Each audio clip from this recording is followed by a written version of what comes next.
భువనేశ్వరి కది శాశ్వత స్థానం చింతామణుల మందిరమందు పంచబ్రహ్మల మంచము పైన మహాదేవుడు భువనేశ్వరితో నివసిస్తాడు మణిద్వీపములో.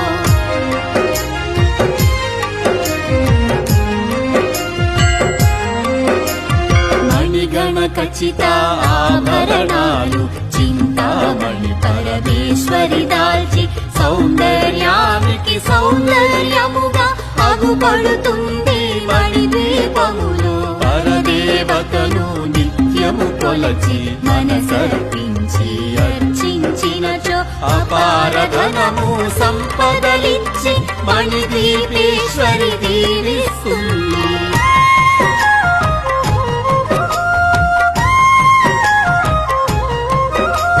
పరదేవతను నిత్యము కొలచి మనసర్పించి అర్చించినచో అపారధనము సంపదలిచ్చి